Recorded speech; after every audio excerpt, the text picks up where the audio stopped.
A humble mother and her 6-year-old daughter are kicked out after entering a car dealership to ask for water. Then the little girl says 3 words that shock everyone. Drop your location in the comments. I love knowing where my viewers are from. Let's get into the story. The summer sun beat down mercilessly on Emily Williams's ancient sedan as it sputtered and died, right across from Blackwood Luxury Motors. Steam hissed from under the hood like a final breath. Emily gripped the steering, wheel knuckles white, fighting back tears that threatened to spill. "Is the car sick again, Aunt Emmy?" Lily's small voice came from the back seat, innocent and concerned. Emily caught her niece's reflection in the rearview mirror, those striking blue eyes, so much like her mother's, wide with worry. At 6 years old, Lily was already too familiar with things breaking down and not being fixed. "Just tired, sweetie, like we all get sometimes," Emily replied, forcing brightness into her voice. She reached for her phone, dialing roadside assistance for the 3rd time this month. The recording informed her of an unusually high call volume and an estimated wait time of over 2 hours. Emily ended the call, glancing worriedly at Lily, whose cheeks were growing flushed in the stifling heat. The eviction notice was still crumpled in her purse. Final warning stamped in cruel red letters across the top. 3 months behind on rent. Her last tips from the diner barely covered Lily's new school shoes, let alone the mountain of bills that grew each day. "I'm thirsty, Aunt Emmy," Lily whispered, her normally exuberant voice subdued by the heat. Emily unscrewed their shared water bottle, tilting it to find only a few drops remaining. Through the windshield, Blackwood Luxury Motors gleamed like a mirage. All glass, chrome, and promises of lives they could never afford. Inside, she could see people in expensive clothes sipping from actual glass flutes. They had water, air, conditioning, help. 5 years she'd been raising Lily since Olivia died, giving birth to her. 5 years of double shifts and skipped meals. 5 years of promising herself she would never beg. But as she watched a bead of sweat roll down Lily's temple, Emily realized pride was a luxury she could no longer afford. "Come on, sweetie," she said, reaching back to unbuckle Lily's seatbelt. "Let's see if those nice people will let us use their phone and maybe get a drink of water." As they walked toward the gleaming dealership, Emily straightened her waitress uniform, still wrinkled from her morning shift. She fixed Lily's ponytail and whispered, "Best behavior, okay? We just need a little help." They approached the grand entrance, Emily's heart pounding against her ribs. Through the spotless glass doors, she could see a world that operated by different rules than hers, a world of ease and privilege that had always existed just beyond her reach. With one last deep breath, Emily pushed open the door, feeling the blessed rush of cool air against her skin. She stepped into Blackwood Luxury Motors, not knowing that this desperate act would change their lives forever. The afternoon VIP event at Blackwood Luxury Motors was proceeding perfectly. Connor Blackwood surveyed the showroom with quiet satisfaction, as potential investors admired the latest European imports. At 34, Connor had transformed his father's struggling dealership into Boston's premier luxury automotive empire. Today's event was crucial. These connections would secure the upcoming IPO that would cement his legacy. "Mr. Blackwood, the representative from Shanghai is impressed with the projection figures," his assistant murmured, handing him a fresh champagne flute. Connor nodded, adjusting his custom-tailored suit jacket. Success was in the details, the precisely dimmed lighting, the strategic placement of the most exclusive models, the caliber of champagne being served. The glass doors swished open, disrupting the carefully orchestrated atmosphere. Connor turned, irritation flashing across his handsome features as he spotted a disheveled young woman in what appeared to be a waitress uniform, clutching the hand of a small child. "Marcus," Connor signaled discreetly to his head of security. "We have uninvited guests." Before Marcus could intervene, the woman approached one of the refreshment servers. "Excuse me," Emily said, her voice steady despite her racing heart. "Our car broke down across the street. Could we please have a glass of water? It's so hot outside," and my niece, Connor, stepped forward. "I'm afraid we're hosting a private event. My staff can call you a taxi, but you'll need to wait outside." Emily felt Lily press against her leg. Please, just some water. We've been waiting for roadside assistance and it's over 90 degrees. Marcus will escort you out, Connor stated firmly, gesturing toward the door. As the security guard approached, Lily stepped away from Emily's protective grasp. Her bright, blue eyes fixed on Connor's face with an intensity that momentarily unnerved him. "You look like my daddy," she announced clearly, her voice carrying across the suddenly silent showroom. Connor froze, staring at the child. Something about those striking blue eyes triggered a distant memory, eyes he'd seen before, years ago. The same unusual shade of sapphire blue that stared back at him from his own mirror each morning. "Lily, honey," Emily whispered, pulling her niece back.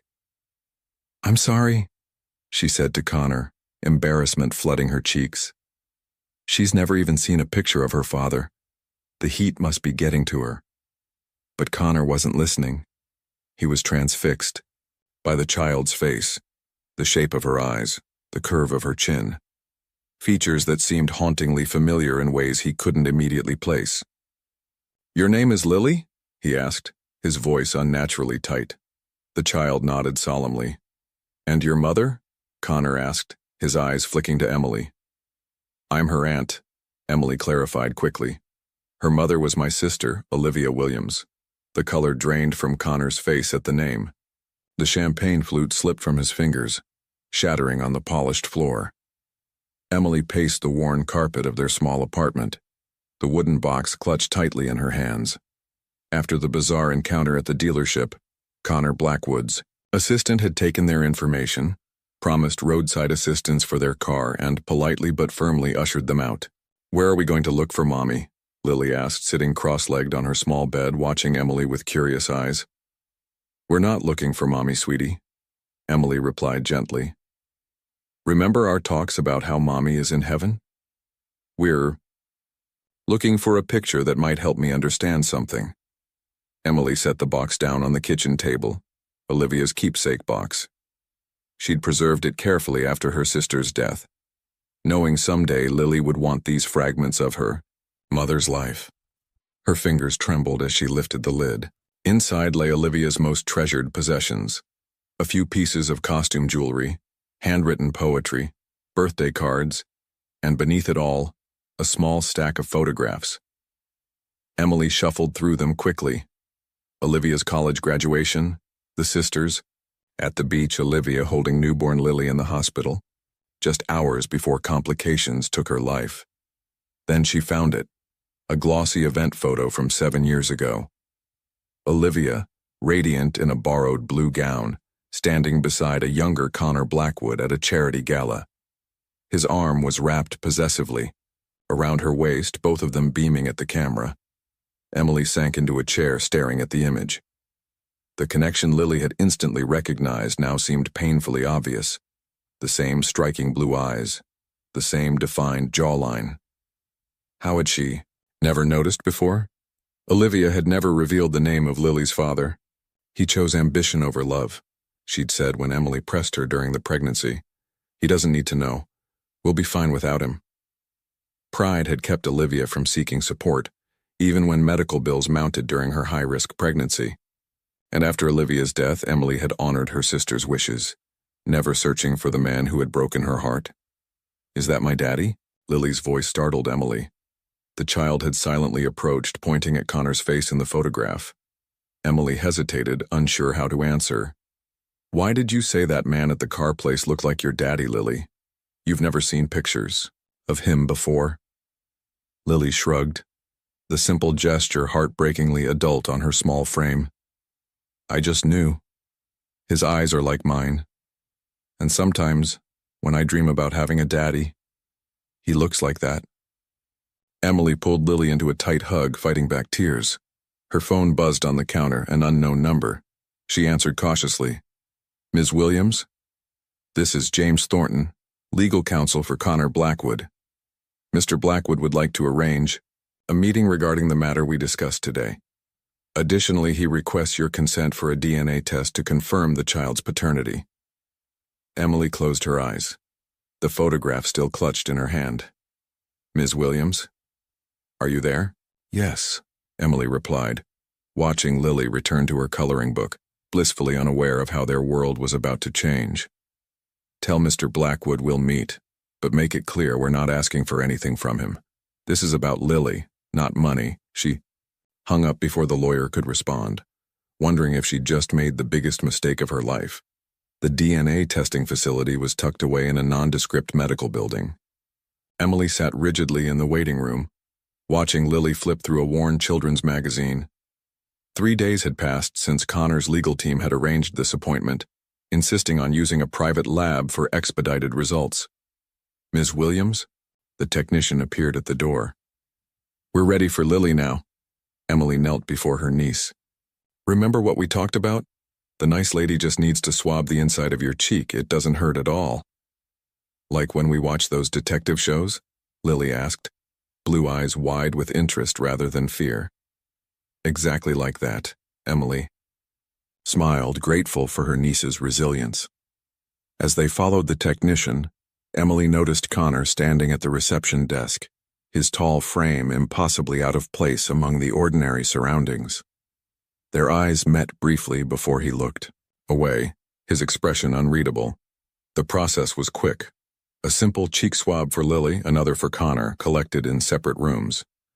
The technician had explained the results would be available within 48 hours, but Connor's influence accelerated the timeline.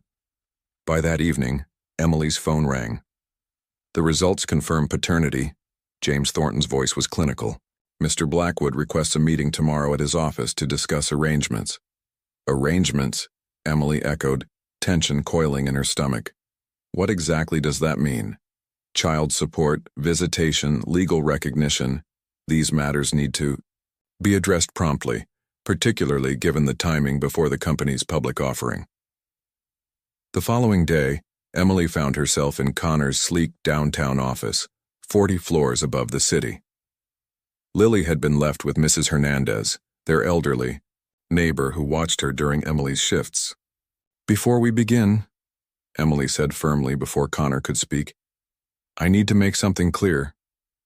I didn't know you were Lily's father until that day at the dealership. Olivia never told me your name. Connor leaned back in his leather chair, studying her with cold skepticism. Quite a coincidence, isn't it? Your car breaking down outside my dealership right before our IPO announcement. Very theatrical. You think this was planned? Emily's voice rose. That I've been hiding Lily for 6 years, waiting for the perfect moment to extort you? I worked double shifts at a diner to keep a roof over our heads. If I'd known who you were, don't you think I might have reached out before we got an eviction notice? Connor's expression didn't change. People have gone to greater lengths for money, Ms. Williams. I'm not people, Emily snapped. And Lily isn't leverage. She's a little girl who deserves to know her father, though I'm starting to question whether that's in her best interest. The silence stretched between them until Connor finally spoke. Did Olivia? His voice faltered. Did she know she was pregnant when we ended things? Emily's anger softened slightly. Yes, but she said you'd made your priorities clear. Your career came first. Connor stood abruptly, turning to the window overlooking the city he'd conquered. I'd like to meet her. Properly this time. She's not a business acquisition, Mr. Blackwood. She's a child with feelings. I'm aware, he replied, facing her again. But she's also my daughter. And that changes everything. Meredith Lancaster's stiletto heels clicked sharply against the marble floor as she entered Connor's penthouse apartment. She found him in his home office, staring at the DNA test results for the 3rd time. Connor, darling, you've been avoiding my calls, she said, setting her designer handbag on his desk. Her diamond engagement ring caught the light as she reached to touch his shoulder. I've been busy, Connor replied without looking up. There's been a complication. Meredith's perfectly shaped eyebrows arched. The child? Your assistant mentioned something about a paternity test. Her voice remained steady, but a slight tightening around her eyes betrayed her displeasure. Her name is Lily, Connor said, finally meeting Meredith's gaze. And yes, she's mine. The DNA confirmed it yesterday. Meredith settled into the chair across from him, crossing her legs elegantly. And the mother? Where has she been for the past 6 years? The mother died in childbirth. Lily's been raised by her aunt, Emily Williams. How convenient, Meredith said coolly. They appear just weeks before the IPO announcement. Have you considered this might be a carefully orchestrated plan? My father has seen several executives targeted this way. Connor rubbed his temples. Meredith's father, Harold Lancaster, owned the largest luxury automotive distribution network on the East Coast. Their engagement had opened doors that would have remained firmly closed otherwise. I've considered it, he admitted. But Emily seems genuinely shocked that I'm Lily's father. And Lily. He paused, remembering those eyes so like his own. She recognized me somehow. Meredith reached for her phone. Let me call Julian. He's the best private investigator in Boston. We need to know what we're dealing with before you make any commitments. I've already made a commitment, Connor said firmly. I'm meeting Lily this weekend. A proper introduction. Meredith's smile didn't reach her eyes. Of course. I just think we should protect ourselves. The timing is suspicious, Connor. Your father worked his entire life to build this company, and your expansion plans will take it global. We can't let some unexpected complication derail everything. Across town, Emily sat on the edge of Lily's bed, answering an endless stream of questions about her upcoming meeting with Connor. Will he like my drawing? I made it special, Lily asked, holding up a colorful crayon portrait of 3 stick figures labeled me, Aunt Emmy, and Daddy. Emily's heart tightened. I'm sure he'll love it, sweetie. Will he want to be my daddy now? Lily's innocent question hung in the air. Emily chose her words carefully. Mr. Blackwood is your biological father, but being a real daddy means more than that. It means showing up, being there when you need him. Let's give him a chance to show us who he wants to be in your life, okay? Later that night, after Lily was asleep, Emily received an email from Connor's lawyer outlining the terms of their meeting. A neutral location, 2 hours maximum, no discussion of financial arrangements. The clinical language made the meeting sound more like a business negotiation than a father meeting his daughter. As Emily closed her laptop, her phone buzzed with a text from a number she didn't recognize. Ms. Williams, this is Connor Blackwood. Personal number. Does Lily have any allergies or foods she particularly likes? And does she prefer to be called Lily or Lillian? Emily stared at the message, surprised by this small gesture of consideration. Perhaps there was more to Connor Blackwood than his cold boardroom persona. She typed back a reply, allowing herself a cautious flicker of hope for Lily's sake. Saturday morning dawned clear and bright, perfect for a playground meeting. Emily helped Lily into her favorite yellow sundress, trying to keep her own anxiety from showing as she brushed the child's hair. Will you stay with me when I meet my daddy? Lily asked, clutching her drawing tightly. Of course, Emily assured her. I'll be right there the whole time. They arrived at the small neighborhood park 15 minutes early. Emily deliberately chose a bench with clear sightlines to the playground equipment, watching Lily swing her legs as they waited. At precisely 10 o'clock, a sleek black car pulled up. Connor emerged, dressed more casually than Emily had seen him before. Dark jeans and a light blue button-down shirt that somehow matched his eyes exactly. As he approached, Emily noticed he carried a small gift bag. Good morning, he said formally, his gaze immediately finding Lily, who stared back with unabashed curiosity. Lily, Emily said gently, this is Mr. Blackwood. He's your biological father. You can call me Connor, he said, crouching down to Lily's level. It's very nice to meet you, Lily. Lily studied him intently before extending her drawing. I made this for you, see? It's all of us. Connor took the paper, genuine surprise flickering across his features at being included in her concept of family so readily. This is. Thank you. It's wonderful. His discomfort was evident, but Emily noticed he was making a sincere effort. I brought something for you too, he said, offering Lily the gift bag. Inside was a small stuffed elephant. I heard from your aunt that you like elephants, Connor explained. I love elephants, Lily exclaimed, hugging the toy to her chest. They never forget their families, even when they're far away. The simple statement visibly affected Connor, who glanced at Emily with an expression she couldn't quite read. Would you like to play on the swings? He asked Lily after an awkward silence. For the next hour, Emily watched from the bench as Connor pushed Lily on the swings, helped her across the monkey bars, and listened attentively to her endless stream of six-year-old observations and questions. His initial stiffness gradually melted away, replaced by genuine engagement. Higher, higher, Lily called from the swing, laughing as Connor obliged.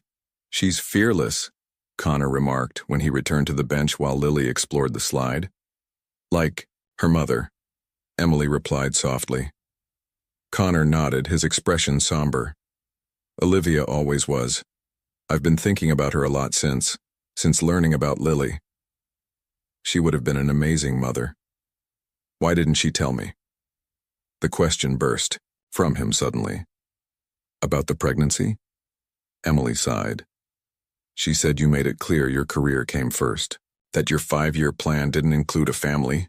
Connor flinched. I did say that, but if I'd known. Would it really have changed anything? Before he could answer, Lily ran back to them. Can we get ice cream? Please, please, please. As they walked to the nearby ice cream stand, a man with a camera emerged from behind a tree, snapping rapid photos before retreating. Who was that? Emily asked, alarmed. Connor's face darkened. Paparazzi. I should have anticipated this. He pulled out his phone. I need to get ahead of this story before it breaks. The meeting is over. But we just got here, Lily protested, her small face falling. Emily watched Connor's expression shift between concern for his public image and Lily's disappointment. The decision he made next would tell her everything she needed to know about what kind of father he might become. The photo hit social media by that evening. Connor Blackwood, Boston's most eligible bachelor, pushing a small child on a swing. By morning, business publications had picked up the story. Blackwood Motors heir discovers secret daughter weeks before IPO. Connor's phone hadn't stopped ringing since. His PR team, his investors, his future father-in-law, all demanding explanations. He stood at his office window watching the city below while his assistant read the latest headlines. Blackwood's secret, child hidden for 6 years, she recited. And the financial blogs are speculating about impact on the IPO. Mr. Lancaster has called 3 times this morning. Tell Harold I'll call him back. Connor replied, his thoughts drifting to Lily's disappointed face when he'd abruptly ended their outing. Despite the crisis, that memory bothered him most. Across town, Emily hurried Lily toward the school entrance, trying to shield her from the reporter who'd been waiting outside their apartment building.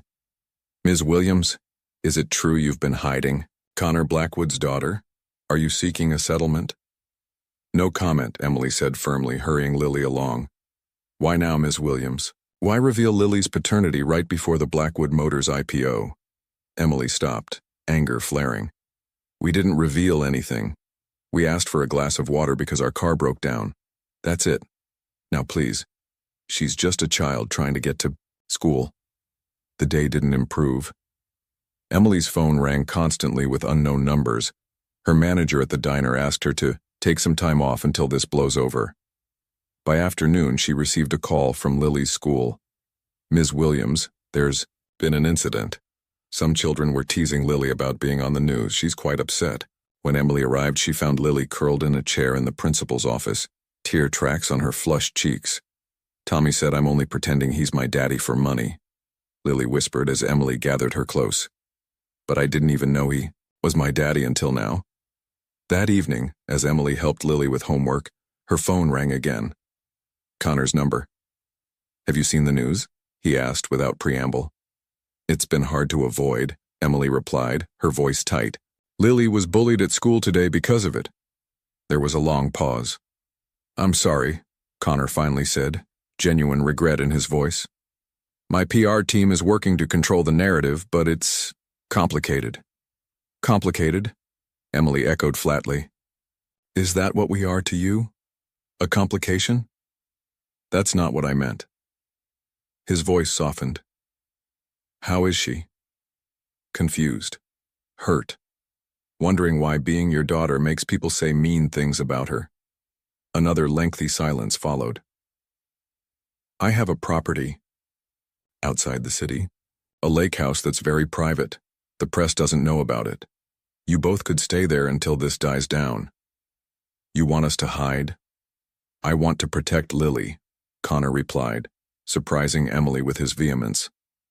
And you. This isn't your fault, but you're both caught in the middle of it. Emily looked at Lily, who was pretending not to listen while coloring at the kitchen table. Let me think about it, she finally said. After hanging up, Emily sat beside Lily. How would you feel about a little vacation, just until people stop being so nosy about our business? Lily looked up, those striking blue eyes, Connor's eyes, serious beyond her years. Will my daddy be there too? The question hung in the air, weighted with implications neither of them fully understood. The lake house was nothing like Emily had imagined. Instead of the ostentatious mansion she'd expected, it was a sprawling cedar cabin nestled among pine trees with a wide deck overlooking crystal blue water. As Connor's driver pulled up the winding gravel drive, Lily pressed her face against the window, eyes wide. It looks like a fairy tale house, she whispered. Emily had reluctantly accepted Connor's offer after reporters had started calling Lily's school. The principal's concerned voice had been the final push she needed. Perhaps some time away would be best for everyone, he'd suggested gently. Connor met them on the porch, looking oddly out of place in casual clothes, jeans and a faded Harvard sweatshirt that made him appear younger, more approachable. Welcome, he said, hands shoved awkwardly in his pockets. I had the caretaker stock the kitchen and prepare the guest rooms. Inside, rustic luxury surrounded them. Exposed beams, stone, fireplace and floor-to-ceiling windows framing the lake view. Connor showed Lily to her room, which featured twin beds covered in colorful quilts. I wasn't sure which bed you'd prefer, he explained, his usual corporate confidence faltering. The caretaker's wife put some books on the shelf. And there's a telescope on the deck for stargazing if you'd like to try it later. Lily approached the telescope with reverence. I've never seen real stars. The city lights are too bright at home. I remember the first time my father brought me here. Connor said more to himself than to Lily. I couldn't believe how many stars there were. Emily watched this exchange from the doorway, struck by this glimpse of Connor's childhood. She'd imagined him born into privilege, but the way he spoke about the stars suggested a man who remembered what it was like to discover wonder. That evening, after a surprisingly relaxed dinner that Connor had arranged from a local restaurant, Lily convinced them both to make s'mores at the fire pit near the shore. Aunt Emmy, Connor doesn't know how to roast marshmallows, Lily announced, giggling as Connor's third marshmallow burst into flames. Clearly not my area of expertise, he admitted with a self-deprecating smile that transformed his usually serious face. Here, Emily said, handing him another marshmallow. The trick is patience. Hold it just above the coals, not in the flames. As Connor concentrated on following her instructions, Emily found herself studying his profile in the firelight. The full, hard lines of his face had softened, and she could see traces of Lily in his expressions, particularly the focused determination as he rotated the marshmallow with excessive precision. Perfect, Lily declared when his marshmallow turned golden brown. Now you squish it with chocolate and graham crackers. Later, after Lily had fallen asleep beneath the unfamiliar stars, Emily found Connor on the deck, nursing a glass of whiskey. Thank you, she said quietly, joining him at the railing. This was exactly what Lily needed. What about you? Connor asked, turning to face her. What do you need, Emily? The question caught her off guard. No one had asked her that in a very long time. Stability for Lily, she answered automatically. A normal childhood. That's what Lily needs, Connor pressed. I'm asking about you. Emily gazed out at the moonlight dancing across the lake. I used to have dreams of my own, she admitted. Before Olivia died, I was halfway through nursing school. You gave it up to raise Lily, Connor said, understanding dawning in his eyes. It wasn't really a choice, Emily shrugged. She needed me. You've done an extraordinary job with her, Connor said softly. I've been watching you with her since we arrived. The way you anticipated her fears about a new place. How you help her express her feelings. I've had teams of executives who weren't as well managed. Emily laughed despite herself. Lily's easier than most executives, I imagine. More reasonable demands. Connor smiled, but his eyes remained serious. I've been so focused on what this situation means for me, for my company. I never considered what you sacrificed. The admission hung between them, sincere and unexpected. As the night breeze rippled across the lake, something shifted in their uneasy alliance. Not quite trust, but perhaps the beginning of understanding. The sun was setting over Boston's exclusive Beacon Hill as Connor's car pulled up outside an elegant townhouse. Emily smoothed Lily's dress for the third time, trying to calm her own nerves. Remember what we talked about? Emily whispered. This is your grandmother, but she might need time to get to know you. Like Daddy did? Lily asked, glancing at Connor in the front seat. Connor's eyes met Emily's in the rearview mirror, a silent acknowledgement passing between them. Lily had started calling him Daddy during their weekend at the lake house, and neither had the heart to correct her. My mother can be difficult, Connor warned as they approached the imposing front door. She's from a different generation, different expectations. Eleanor Blackwood stood waiting in the foyer, tall and regal in a tailored navy suit, her silver hair swept into an immaculate chignon. Her sharp eyes, the same striking blue as Connor's and Lily's, assessed them instantly. So, she said coolly, this is the child. Mother, Connor's voice carried a warning. This is Lily, my daughter, and her aunt, Emily Williams. Eleanor's gaze lingered on Emily's modest dress before returning to Lily. Come into the parlor. We shouldn't discuss family matters in the entryway. The parlor was filled with antiques that Emily was afraid to touch. Lily perched on the edge of a brocade sofa, her small legs dangling. I understand you've been raising the child alone, Eleanor addressed Emily, her tone making it sound like an accusation. Lily, Emily corrected gently. And yes, since my sister passed away. How convenient that you've discovered her paternity now, just as Connor's company is about to go public. Connor set down his drink with a sharp click. That's enough, Mother. We've already established that Emily didn't know I was Lily's father. The DNA test confirmed Lily is a Blackwood. DNA isn't everything, Eleanor replied. The Blackwood name represents 5 generations of Mrs. Blackwood, Lily interrupted, her small voice cutting through the tension. Are those your ballet pictures? Eleanor followed Lily's gaze to a collection of framed photographs on the sideboard. Yes. How did you know they were ballet?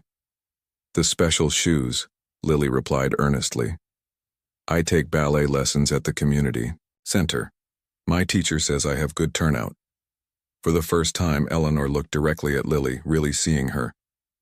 I danced with the Boston Ballet for 3 seasons before I married Connor's father. Can you still do a plie? Lily asked, eyes wide with interest. To Emily's astonishment, Eleanor set aside her teacup and rose. A dancer never forgets, she said, demonstrating a perfect plie despite her age. Your turn. Lily slid off the sofa and mimicked the movement, her form surprisingly good for a 6-year-old. Not bad, Eleanor assessed, her tone softening slightly. You have the Blackwood posture. Connor could never manage a decent plie, too impatient. I was 8, Mother, Connor interjected, but there was warmth beneath his exasperation. As Lily continued to charm Eleanor with questions about ballet, Emily noticed Connor watching them with an unreadable expression. When Eleanor excused herself to retrieve a photo album, he leaned closer to Emily. I've never seen her warm to anyone this quickly, he murmured. Not even Meredith after 3 years. The mention of his fiancée sent a strange pang through Emily. How is Meredith handling all this? Connor's expression darkened. She's adjusting. When Eleanor returned, she carried not only the photo album but also a small velvet box. Lily, come here, she commanded, but her voice had lost its earlier frost. Inside the box lay a delicate gold locket on a fine chain. This has belonged to the firstborn daughter of each Blackwood generation since 1897, Eleanor explained, removing it from the box. My mother gave it to me, and I had always assumed I would give it to Connor's daughter someday. She fastened the chain around Lily's neck with surprising gentleness. It appears that day has come, though not as I imagined. As they left the townhouse that evening, Emily noticed Connor watching Lily touch the locket with reverent fingers. Something had shifted tonight. A bridge formed across years of absence and misunderstanding. Your mother is quite something, Emily said as they drove back to the lake house. She is, Connor agreed. But for the record, she told me something while you were helping Lily in the bathroom. He paused, his fingers tightening on the steering wheel. She said, "Don't make the same mistake your father and I did, Connor. Some things matter more than empires." The annual Children's Hospital Charity Gala glittered with Boston's elite. Connor adjusted his bow tie nervously, scanning the ballroom. This was his first public appearance with both Emily and Lily since the news had broken about his newfound daughter. "Stop fidgeting," Meredith whispered, her diamond earrings catching the light as she leaned close. "Everyone is watching." She was resplendent in a designer gown, her practiced smile never faltering as she greeted board members and investors. But Connor had noticed the coldness behind her eyes whenever Lily was mentioned. Across the room, Emily stood awkwardly in a simple black dress, the nicest she owned, but clearly not designed for such an event. Lily twirled beside her in a blue party dress that Eleanor had insisted on purchasing, the Blackwood locket gleaming at her throat. "We should join them," Connor said, already moving toward Emily and Lily. Meredith's fingers tightened around his arm. "Later.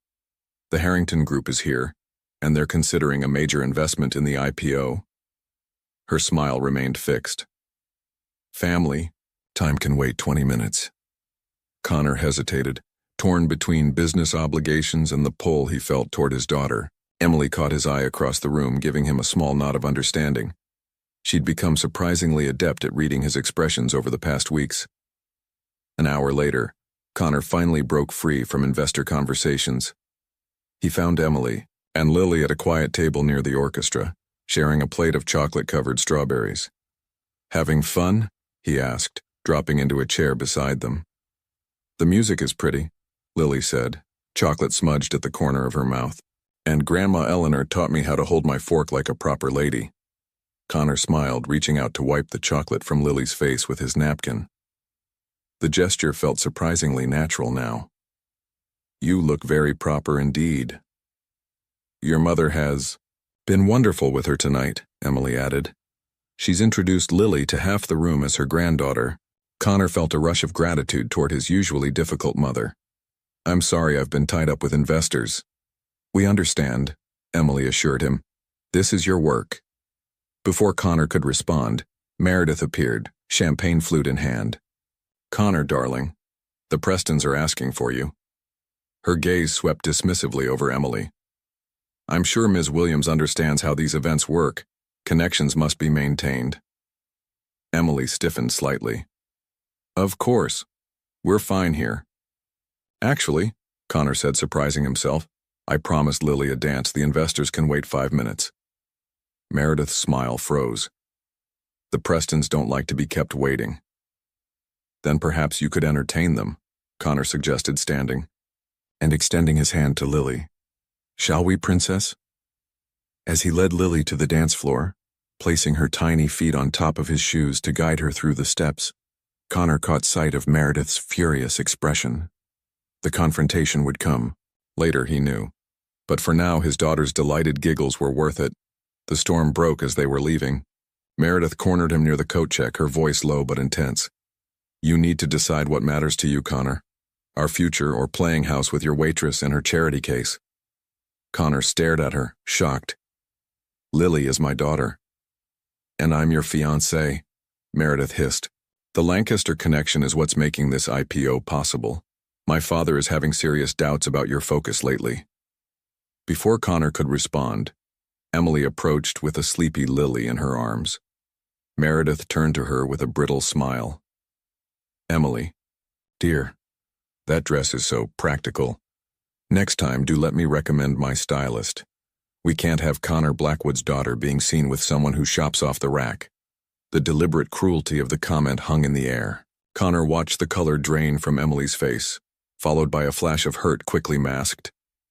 Meredith, that's enough, Connor said sharply, but Emily was already backing away. It's late. Lily needs to get to bed. Later that night, after dropping them at the lake house, Connor received a text from Emily. Maybe we should reconsider our arrangement. Limited visitation might be better for everyone. Lily can't be a pawn in adult power struggles. The Blackwood Motors boardroom fell silent as Connor closed the polished leather portfolio in front of him. 14 executive faces stared back, expressions ranging from disbelief to outright alarm. To summarize, Connor said, his voice steady, despite the tension crackling through the room, I'm recommending we postpone the IPO for 6 months. This is unprecedented. Gerald Matthews, the CFO, finally broke the silence. The roadshow is scheduled to begin next week. Investors are lined up. The Lancaster Group is...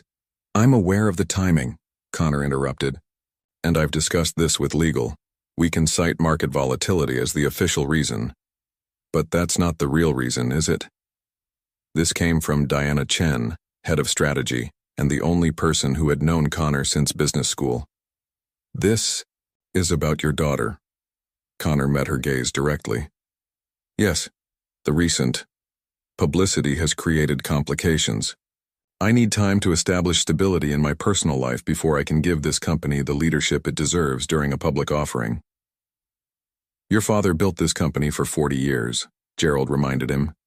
Everything he worked for. My father died at 62 from his third heart attack, Connor cut in sharply. He missed my graduation to close the Denver acquisition. He and my mother lived separate lives, united only by the Blackwood name and social obligations. He paused, gathering himself. I won't make the same mistake. The meeting ended shortly. After, with Connor promising detailed plans for the postponement strategy by morning. As executives filed out, Diana lingered. That was quite a speech, she observed. Not one I ever expected from Connor Blackwood, corporate shark. Connor's lips quirked in a half-smile. People change. They certainly do, Diana replied. Meredith was in the lobby earlier. Didn't look happy. Connor grimaced. He'd been avoiding that conversation all day. Another bridge to cross. That evening, Connor arrived at his penthouse to find Meredith waiting, a glass of wine in hand and her suitcase by the door. I heard about the board meeting, she said without preamble. 6 months? Why not just set fire to everything we've built?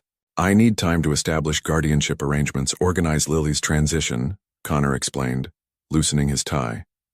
It's not abandoning the IPO, just postponing it. This isn't about the IPO. Meredith set down her glass with precision. It's about priorities. I've watched you the past 3 weeks, Connor, the way you look at that child and her aunt. Emily has nothing to do with this decision. Doesn't she? Meredith challenged. You've been different since they came into your life. Distracted. Questioning things you never questioned before. Is that so terrible? Connor asked quietly. To question whether I've been pursuing the right things? Meredith studied him for a long moment, then slipped the diamond engagement ring from her finger and placed it on the marble countertop. My father was right. Your focus has shifted. She picked up her suitcase. I won't be part of a merger that's no longer advantageous to either party. After she left, Connor stood at his window, watching the city lights flicker on as dusk settled over Boston. The relief he felt should have troubled him more.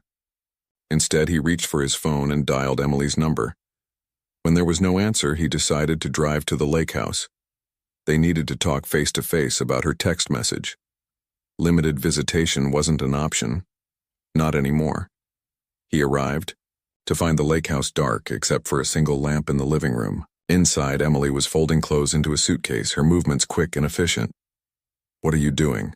Connor asked from the doorway. Emily startled, then composed herself. I got a job offer in Portland, school nurse position. It comes with housing on campus.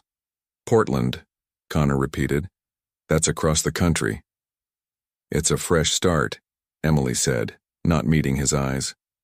After what happened at the gala, it's clear this situation isn't sustainable. I ended things with Meredith, Connor said, the words tumbling out, and I postponed the IPO. Emily finally looked up, her surprise evident. Why would you do that? Because some things matter more than empires, Connor replied, echoing his mother's words. Lily matters, and so do you. Emily shook her head. Connor, you don't have to. I'm not doing this out of obligation, he interrupted, crossing the room to stand before her. I'm doing it because for the first time in my life I'm seeing things clearly. My father built a business but lost his family in the process. I won't make that choice. He reached for her hand, surprised when she didn't pull away. Don't take Lily to Portland. Stay. We can figure this out together. The press conference room at Blackwood Motors headquarters buzzed with anticipation. Journalists from business and tabloid publications alike crowded the seats, cameras flashing as Connor approached the podium. Emily watched nervously from the side of the stage, Lily's small hand clutched in hers. Connor adjusted the microphone, his expression calm despite the stakes. Thank you all for coming on such short notice. I've called this press conference to address the speculation surrounding my personal life and its impact on Blackwood Motors. The room fell silent as Connor continued, his voice gaining strength with each word. 6 weeks ago, I learned I have a daughter. Her name is Lily, and she is 6 years old. He paused, his gaze finding Lily in the wings. I was unaware of her existence until recently, through no fault of her mother's sister, Emily Williams, who has raised her with extraordinary love and dedication since birth. Cameras clicked furiously as Connor gestured toward them. Lily, Emily, would you join me? Emily hesitated, then guided Lily onto the stage. The little girl approached the microphone with surprising confidence, her blue eyes, so like Connor's, wide, as she surveyed the crowd. This is my daddy, Lily announced simply, taking Connor's hand. A ripple of laughter broke the tension. Connor smiled down at her before addressing the press again. I'm announcing today the formation of the Olivia Williams Foundation, named for Lily's mother, my former partner who passed away during childbirth. The foundation will provide support for single parents and children who have lost a parent. He looked directly at the cameras. I'm also confirming that Blackwood Motors' planned IPO will proceed, though on a revised timeline. This company remains committed to growth, but not at the expense of the values that matter most: family, integrity, and responsibility. The press conference concluded with a barrage of questions, most of which Connor's PR team fielded expertly. As they exited through a private door, Connor exhaled deeply. You were amazing, Emily said, genuine admiration in her voice. Both with the press and with Lily. I had good teachers, Connor replied, his eyes warm as they met hers.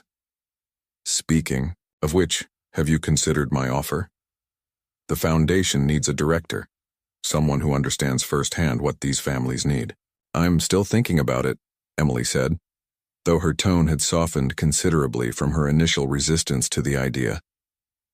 2 days later, Eleanor Blackwood hosted a small gathering at her Beacon Hill home, an official introduction to society for Lily. The guest list included only Connor's closest friends and most trusted business associates. Remember, chin up, shoulders back, Eleanor instructed Lily as they prepared to greet the guests. You're a Blackwood, but also a Williams, Emily reminded gently. Just be yourself, sweetheart. To everyone's delight, Lily charmed the room with her unaffected honesty and bright observations. Even Gerald Matthews, the skeptical CFO, was won over when Lily asked earnest questions about his model ship collection. From across the room, Connor watched Emily, struck by how naturally she navigated his world, despite her initial discomfort. When Diana Chen cornered her with probing questions about the foundation, Emily responded with a passion and intelligence that clearly impressed his old friend. Later, as the party wound down, Connor joined Emily on the terrace. "You belong here," he said quietly. "With us. With me." Emily gazed out at the garden, the fairy lights reflecting in her eyes. "I never imagined this life for us. Sometimes I wonder if Olivia somehow orchestrated this from wherever she is, making sure Lily would know her father after all." Connor's hand found hers in the darkness. "I think she'd be proud of what we're building, not just for Lily but for others who need the support she never asked for." Inside, Lily's laughter rang out as Eleanor demonstrated a perfect ballet position to an admiring audience. The sound bridged the remaining distance between them, a promise of something neither had dared hope for just months before. 3 months after the press conference, Connor stood in the freshly painted doorway of what had once been his minimalist home office. The space had transformed into a riot of color, lavender walls adorned with framed butterfly drawings, a canopy bed with twinkling fairy lights, and bookshelves filled with everything from picture books to beginning chapter books. "Do you think she'll like it?" he asked, genuinely uncertain. Emily smiled beside him. "She'll love it, though she might rearrange all the stuffed animals within 5 minutes." The transformation of the penthouse mirrored the changes in Connor. Himself, sharp edges softened, emptiness filled with purpose and warmth. The Olivia Williams Foundation had launched successfully, with Emily as its passionate director. Her nursing background and personal experience made her the perfect advocate for families in need. Their new routine had formed naturally.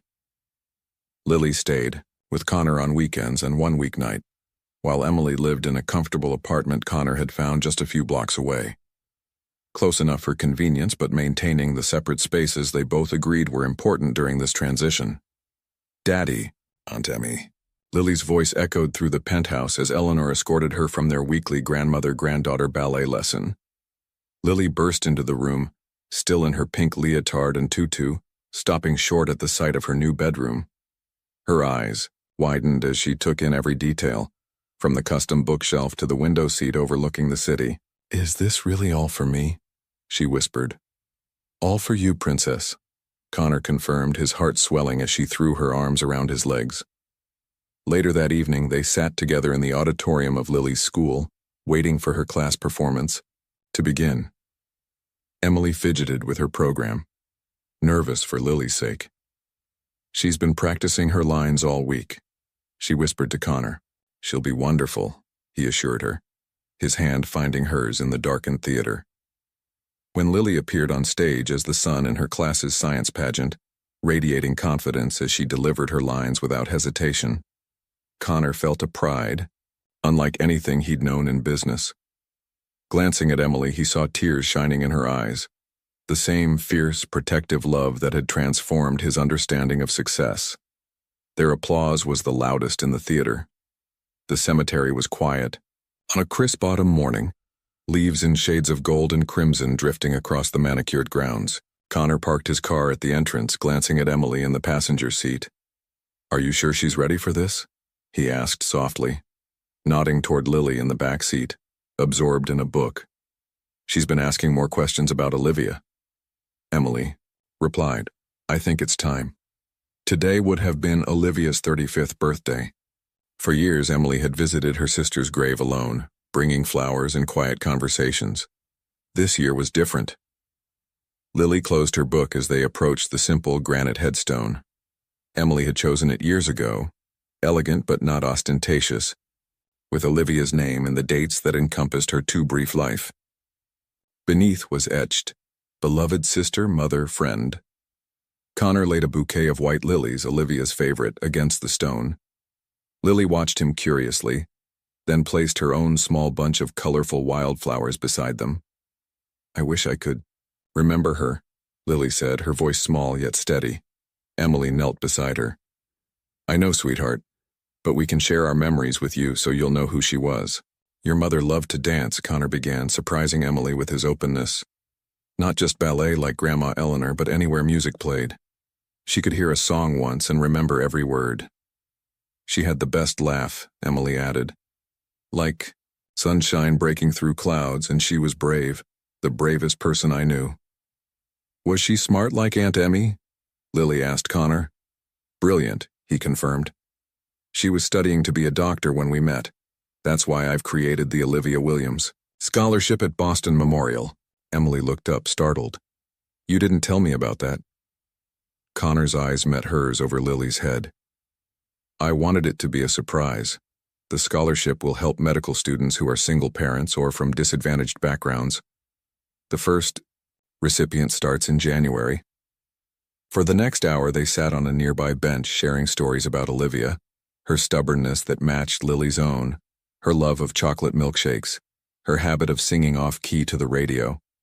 With each memory, Lily's understanding of her birth mother grew clearer, forming a picture of the woman whose features she carried.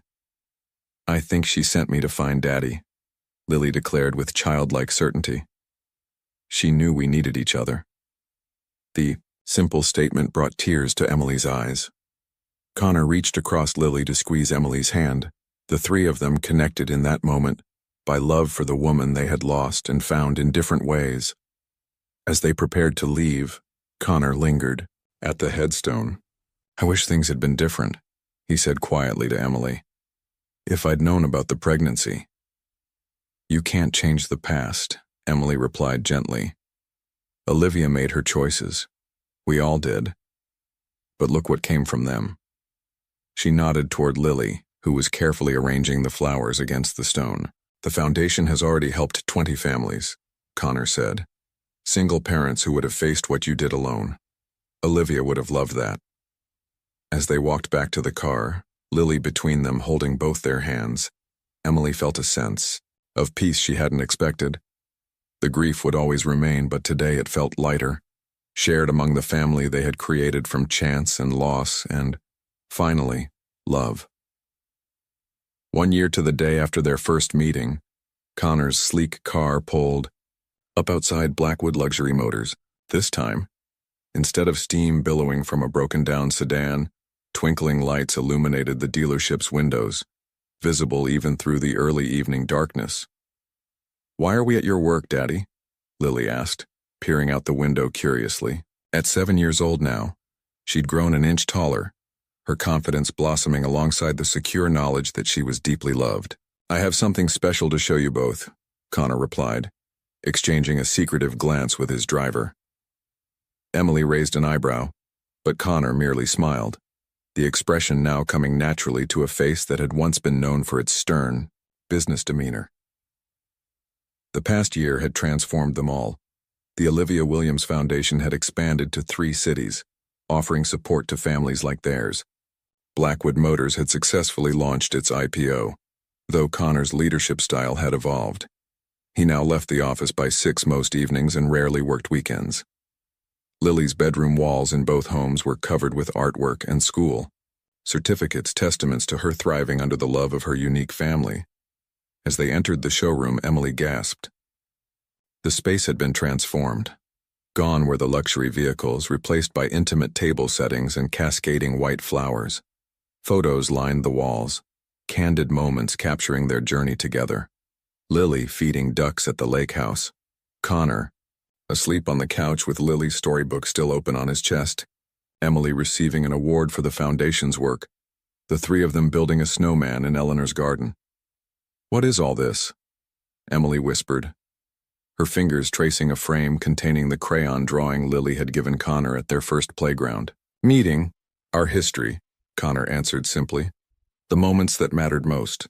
Lily ran ahead, delighted to discover enlarged photographs of herself. Look, there's the day we went apple picking, and my ballet recital. As Lily explored, Connor guided Emily to the center of the room where a single car stood, her old sedan, now fully restored to pristine condition. You kept it? Emily asked, incredulous. The car that brought you to me, Connor confirmed. It seemed fitting. Nearby stood a small table where a wooden box, Olivia's keepsake box, now rested. Inside lay the photograph that had confirmed Connor's identity a year ago, alongside newer memories they'd created together. Emily, Connor said quietly, taking her hands in his. This is where our story began. Not in the best circumstances, but maybe the right ones. From his pocket, he withdrew a small velvet box. Behind them, Lily watched with barely contained excitement, clearly in on the secret. I never expected this, Connor continued, his voice steady despite the emotion in his eyes. A second chance at family, at love.